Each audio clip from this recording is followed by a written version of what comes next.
Hey gang, Mark Sweeney here from Austin Dental Spa. What am I doing with these silly jumper cables? Well, if you've been tuning in to Wisdom Wednesday since the first of the year, you already know what we're doing here. The theme for the month of January was Jumpstart January. And so that's exactly what we've been doing every Wednesday, is giving you little health tips, things that you can put to work immediately to jumpstart 2025. This is our last time with the jumper cables. Somebody on the team already has said, hey, if you don't want those after January, I'll take them. So so don't write in because they're already taken. But anyway, we've got a special guest today, the lovely Krista DeCoursin, who's my favorite young doctor because she does more of the work than I do now. So and smiles about it. And I got somebody to talk to back in the doctor's office now, between her and her friend Kirsten. So she's joining us today. And so we've got a fun topic to talk about to end January. Our last jumpstart is going to be talking about the dreaded body mass index, which has been around since I went to dental school. They were talking about body mass index, which is a ratio of height to weight. If it's 1-to-1, then you got some problems if you're 5 foot high and 5 feet wide. And I know some of those people. Some woman is suing Lyft right now because she couldn't fit into the car, so he left her. And now she's filing a multi-million-dollar suit. And I saw a picture of her, and she is as wide as she is tall.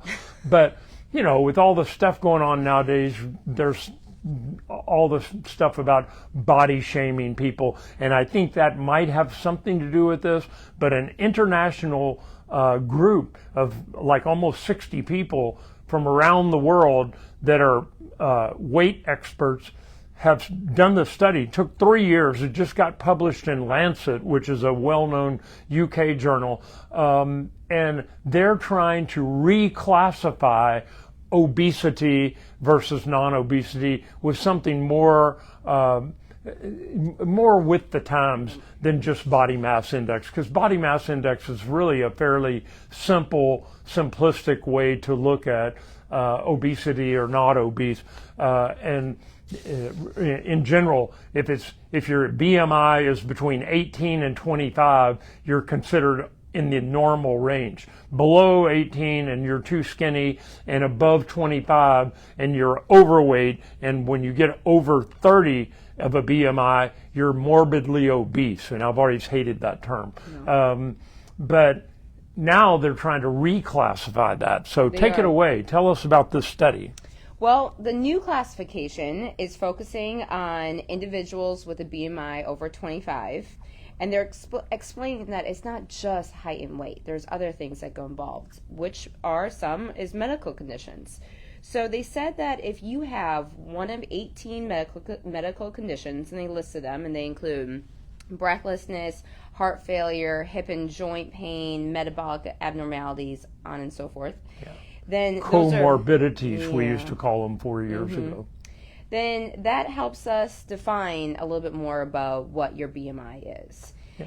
So what they're basically saying now is that even if your BMI is over 25, if you don't have any other medical problems other than you have trouble going through narrow doors, then but you've not had heart failure, breathlessness, any of those other conditions that they named, then your doctor is supposed to tell you, hey, maybe you ought to consider losing some weight, but we're not going to put you on any medications. We're not going to actively suggest treatment. It's an ideal weight or a sick weight. It's kind of what they're trying to get. There's an ideal,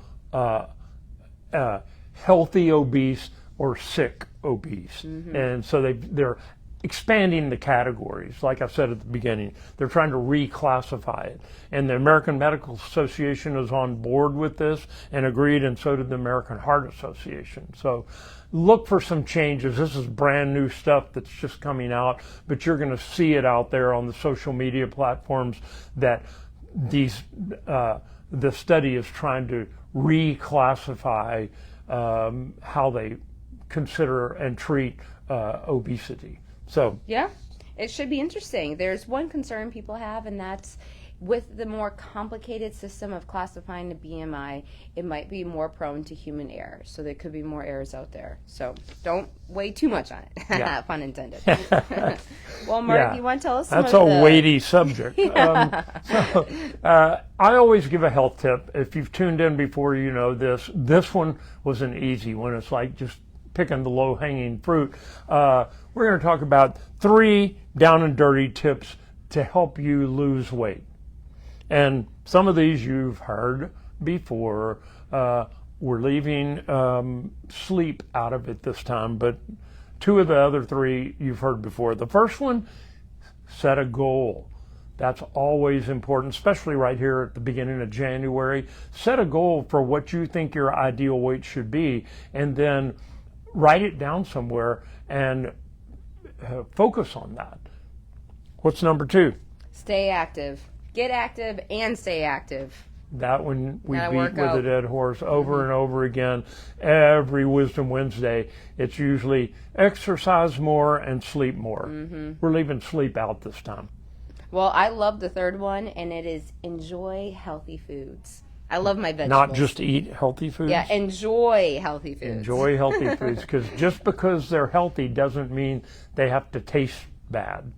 I've had vegan meals that actually were very tasty, creative use of the spices, but there are several places in Austin that are completely vegan. One's right around the corner from me downtown called The Well. I think there's another one out in Westlake Hills that everything on the menu is healthy. They even have what they call vegan bacon, which I didn't think was possible, but it was actually very tasty. I don't know what was in it, whether it was really from a pig or whether, I don't know, but there was nothing artificial in it. And so, you can eat some healthy places, especially here in Austin, Texas, and the larger cities around the country now usually have vegetarian or vegan options on the menu. And so you don't have to starve yourself or bore your taste buds by eating healthy. So that's our tips for the week. Yeah, I know. I'm excited to see what February brings us. Yeah, we'll introduce our theme for next week, and I'll see you next Wednesday for another version of Wisdom Wednesday.